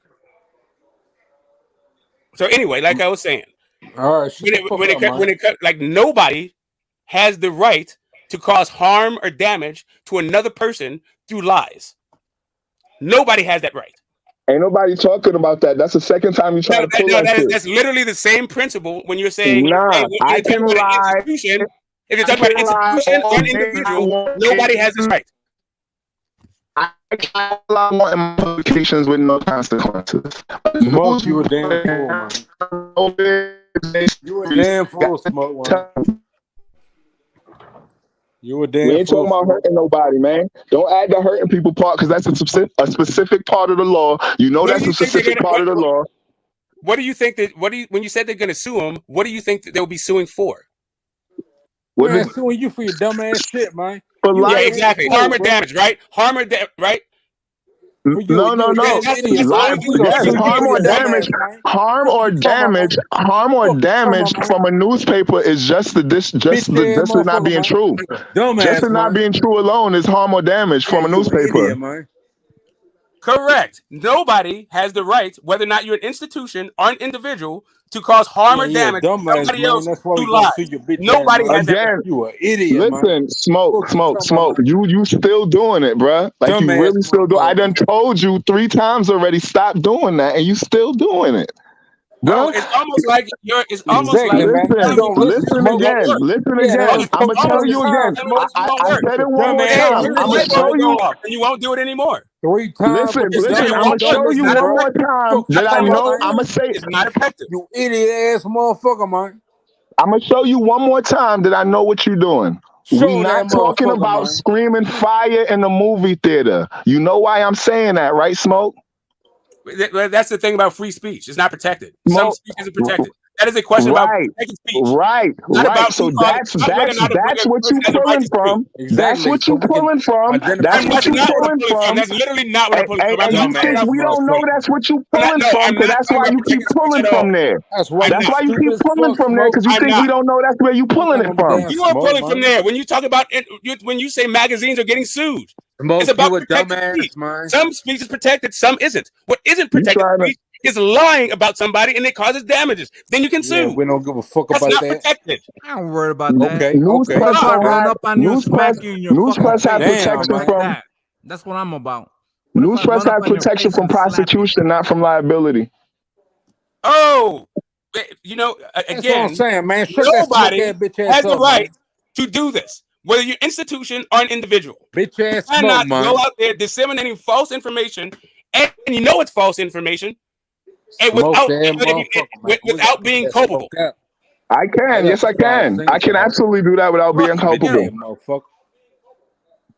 I absolutely can. I can go out there and disseminate false information absolutely without being culpable. That is my free right to free speech. I can do that. Not if you cause damage to somebody else. They have the right to you a damn fool, man. Shut the fuck up, man. You keep adding extra shit, my nigga. Like, stop adding that. Nobody's trying to cause damage to nobody. Again, I didn't add extra shit. You just parsed what I said. Who's asking about damaging people? Why you keep talking about damaging people? Okay. Again, once you disseminate the false information, like if you say something false about me and it causes me damages, I can fucking sue you. Why you keep talking about causing you damages? I'm just talking about lying. Because you lied. All right, so I'm just lying. Lying don't always cause that. All right, so I lied. I said, listen, the sky is red outside. I'm putting that up on YouTube. I'm making a whole YouTube video tomorrow. Yo, the sky is red. Yes. Who's gonna sue me? What liability I got? Who are you talking? The sky. The sky would sue you. How about that? All right, but let's say the newspaper prints the story tomorrow morning saying the sky is red. Lawsuit. Nobody will sue the newspaper. You fucking stupid. Who's gonna sue the newspaper? For what? Fucking stupid. Lawsuit. Okay, okay, cool. Who's gonna sue the newspaper, and what will they be suing for? Every single person. Every single person will get and they would get fines, and they would get fines, and people will get fired. Okay. Yes. Okay. No. Okay. That's what the issue is. You have a fundamental lack of understanding about how all of this fucking works. All of it. Both law, both the courts, how newspapers fucking work, what you need, like how you determine damages, all that shit. Like you're completely fucking off. Okay. Nobody regulates newspapers. That's why. Right. Because that's what I said. So they do regulate newspapers? Because if they regulate newspapers, that means there's consequences for posting false information in newspapers. That's other than being sued. Like, fines, people getting fired, shit like that. Right. Do you understand that there's false information put out in the news every day, all day? And people are not suing newspapers for it. Or getting fucking awards for it. That's not true. Okay, cool. Awesome. Newspapers fight. Move on. I promise you, you couldn't count you couldn't count the lawsuits that newspapers fight. I promise you. Right. We're talking about the awards that they get. Do you think that they're out there getting sued because they said the sky was fucking red, and then everybody during the class action suit to sue them because they said the sky was red? Well, I don't know a newspaper that said that because they get sued right. for that. Right. But you're the one who brought that example out. They didn't say it because they get sued for it. That's why they wouldn't say it. Okay, so you're saying, all right. So all it takes for you to get sued, if your newspaper is printing something false. Yep. So when the newspaper said that there was weapons of mass destruction in fucking Iraq, everybody in America sued the fucking news outlets for doing that. Yep, and they sued the government for saying cool. it. And who got a fucking check from that? I don't know. I wasn't in their pockets. But okay, great. Awesome. Thank you. That's what I thought. Let's move the fuck on. You think they didn't sue? That's what you're saying? Right. Are you saying that you think they did not get sued? I think that whoever it is, if anybody. So you're agreeing that your whole argument is wrong. Hold on, before we go with the bullshit, you agree that your whole argument is wrong. So you agree your whole argument is wrong because I'm not going to let you bullshit. You agree your whole argument is wrong. You agree they got sued. Right. You agree. So, again, so do you want me to be condescending or do you want to stop being disingenuous? Go ahead. Right. So if somebody sued, if it got even to the court fucking state, as soon as it got in front of the judge, it got thrown the fuck out because there's no grounds for the lawsuit. So they got sued?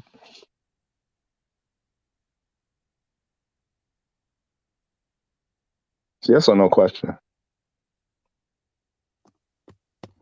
No idea. More than likely? More likely that they did not than they did. More likely that they didn't get sued than they did? Correct, because the newspapers have been disseminating wrong information since the newspapers were invented. So you think weapons of mass destruction, 9/11, if we were to put money on something, you'd bet that the newspapers didn't get sued for putting out that false information that upset the entire country. Do you want me to keep saying? How many times do you want me to keep saying it? I just want to. I'm trying to look into the mind of the man that's speaking. No, My you're not question, because I already answered your question, but you're still asking me, so you're not trying to look into my mind. At this point, I don't know what the hell you're trying to do, which is why I don't know if I'm necessarily asking you. I might be just talking out loud. You literally asked me, did it happen? I said I didn't know. You asked me, is it more likely than not? And I said, it's more likely that it didn't. As I just said, so now you don't have to reiterate shit unless you need for me to start being condescending towards you. As I just said, brother, I don't even know if I'm really asking you anymore as much as I'm just asking the universe. You understand? I might have said you, but I don't know if I was particularly asking you. Maybe you should mute your mic because you're on a panel and you're saying shit. Like, we don't fucking know. I'm not in your mind, bro. I can't. I was actually trying to get into your mind. I was wondering if you actually. I got it, but you just said you weren't trying to get in my mind. You're asking the universe. The question, universe is not on this fucking panel. That's actually not what I said, and I'm glad because you really showing me your mind. All right. What I actually said was, I wasn't trying to speak to you. I was speaking to the universe, but I was definitely trying to get into your mind and figure out who I was speaking to. You already got into my mind. You don't need to fucking ask me what I already answered over and over again. That doesn't get into my mind. It just gets on my nerves. You've been on your nerves all night. That ain't nothing. No, I wasn't on my nerves all night. This conversation kind of irked me. No, I wasn't. I was actually having a really good. I was having a really good time. Wasn't irked at all. Until I got into this disingenuous ass fucking dumb conversation about you keep talking about the money, but you won't quantify how the money matters in this fight. Because you quantified it. You said money is everything in boxing. I didn't say that at all. You said every fight since the beginning of the time, money has been involved. I didn't say that at all. Accolades, after the accolades, it'll always be money. I didn't say that at all. When they take away champion, they'll still be fighting for money. I didn't say that either, but even though that's the case. All right, so can we agree that the accolades... Yeah, but we don't agree that I said that. We don't agree that I said that. But you do agree that it's true. Yes, but you said that I said some shit that I didn't say. Nothing that you said that I said that I actually said. As long as we agree that I'm right, then I think that we're at the same page. You're not right, because literally nothing you said that I said did I actually say. I know, but I said it and you agreed with it, so that makes me right. You're wrong. I guess I'll be wrong that we agree with each other. No, you're wrong when you said that I said it. Now that we agree with each other, I guess I'll be wrong. Because if we agree with hey, I got a funny riddle for you. Hey, I got a funny riddle for you. Disingenuous. Listen, I got a funny riddle for you. If we agree with each other and I'm wrong, then we're both wrong, right? Depends on what the subject, what the it is in that conversation. You can keep trying to play this linguistic game, but you're fucking dumb. Yeah, what up, y'all hearing this shit? Yeah, it's crazy. Yeah, we're not gonna get past anything. Bucks. We just have to change the subject and continue on. You know what I'm saying? Yeah. I was just trolling with him because he easy to piss off. Yeah, no, it's not. Y'all both make good points. I think it's literally because you're a troll. That's why you do it. You've been up here trying to troll all night because that's what you got. Troll. This nigga's mad. Yeah, big mad. Beside myself with anger. Don't know what to do. Punch the air. If you go crank one off, you probably be all right, my nigga. Yeah, I could just go by crank one off. You mean twist one up and smoke it? Cool. No, I mean, if you're in my sex life, then please get out of it. I'm not in your sex life, but okay, cool. Yeah, all right, cool. I don't think you're in your sex life. I don't think you're in your sex life either, though. I don't need to hear what you consider sex life. I don't think you're in your sex life either, though. That's the problem. Cool. I got it. So, all right. I think you need to get into your sex life. So you are my sex life. So you are my sex life. So you're not in my sex life. So you could crank down a little bit. I got you, bro. I got it. I think you need to stop talking about boxing and start beating up the box. I got it. You need to stop talking about boxing and go beat the box up. You heard? I think that you should probably not use sex as a way to escape your hobbies.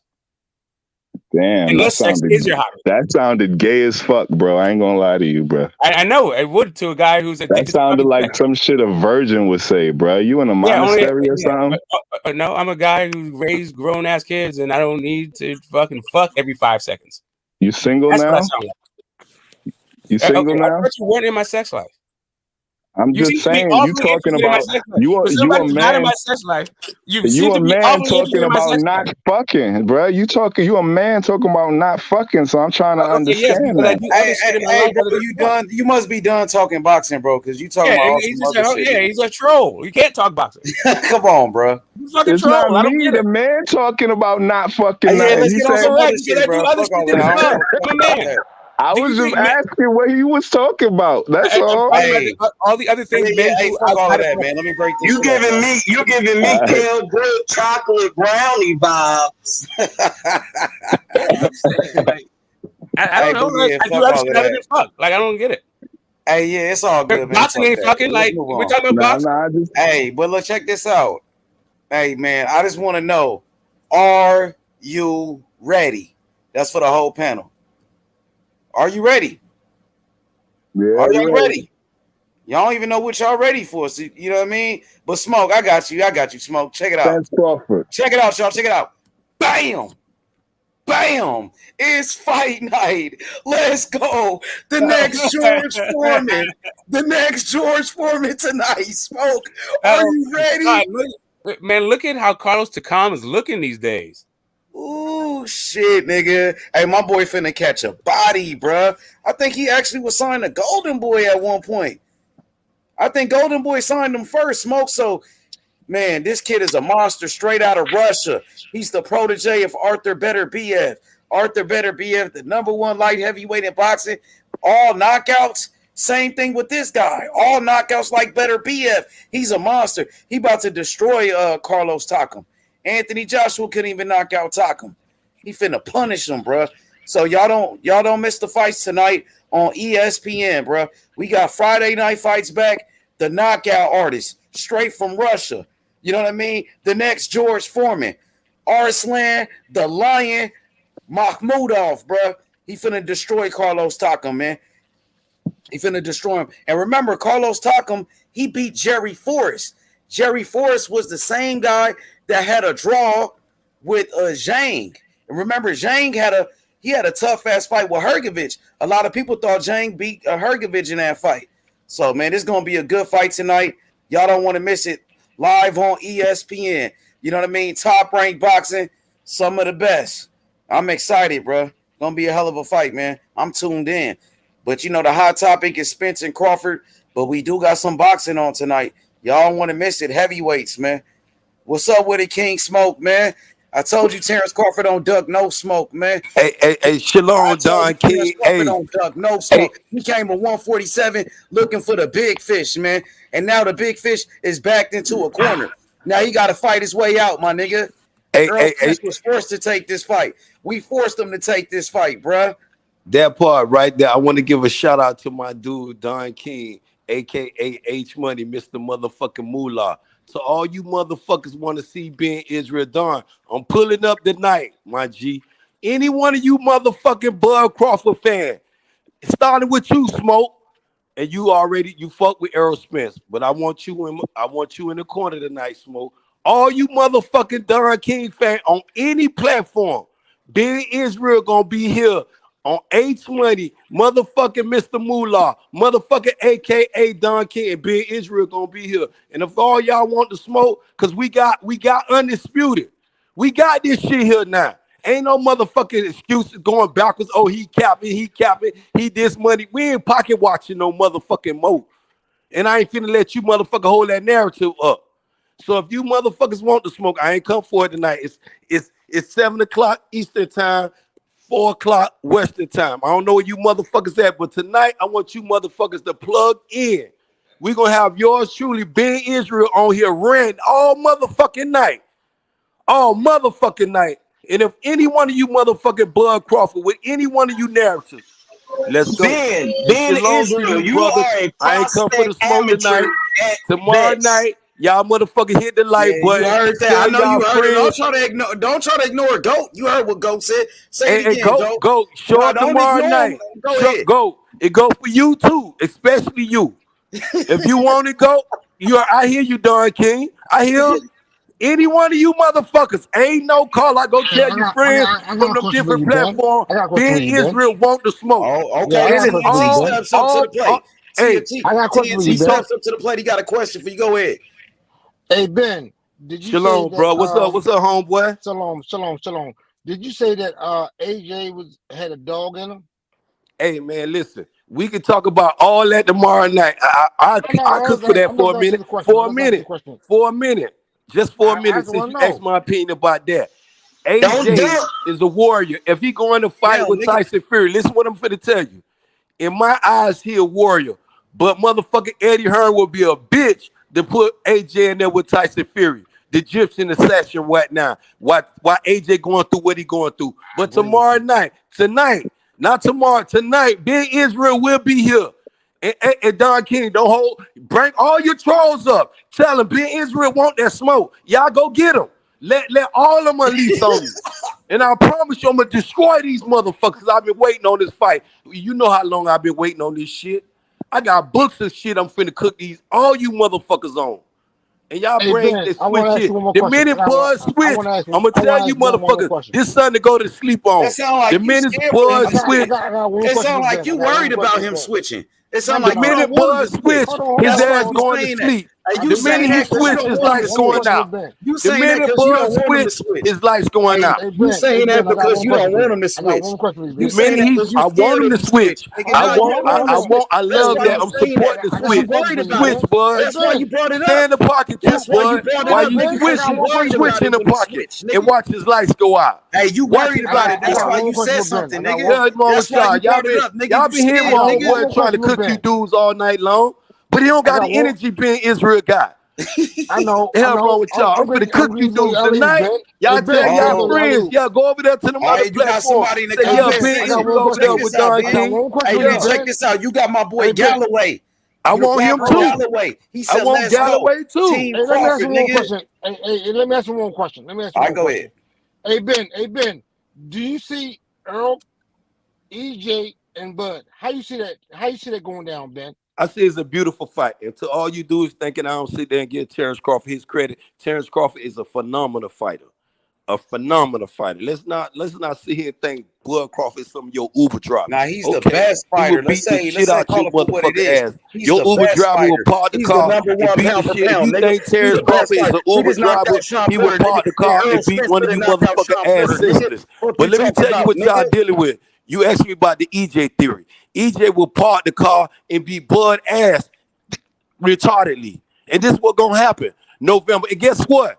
November the 21st. November the 21st. All y'all is invited to Bud Crawford retirement party. All y'all is invited. And guess what we serving? We serving eyeball soup for you motherfuckers. Eyeball soup is on the menu. So all you dudes don't like eyeball soup is on the menu. EJ was the one with the eye injury. Tonight, y'all keep y'all energy now. Y'all don't lose no energy now because you know Ben Israel got stamina for days. Terence Crawford gonna punch Errol Spence in that keep all that up. You too, Don King. You need the bandwagon. Tomorrow night, you open the floodgates. Start with you. Start with you. This easy work, Bud. What this shit he was talking about? This easy route. Easy route. Y'all keep that same energy up. Keep that energy up. Because while the face of boxing, while the new face of boxing, Errol Spence Jr., the new face of boxing, gonna show y'all why he a world destroyer. And I'm here tonight for all you Bud Crawford fans. All you dudes and all them other little channels, tell them Ben Israel live tonight.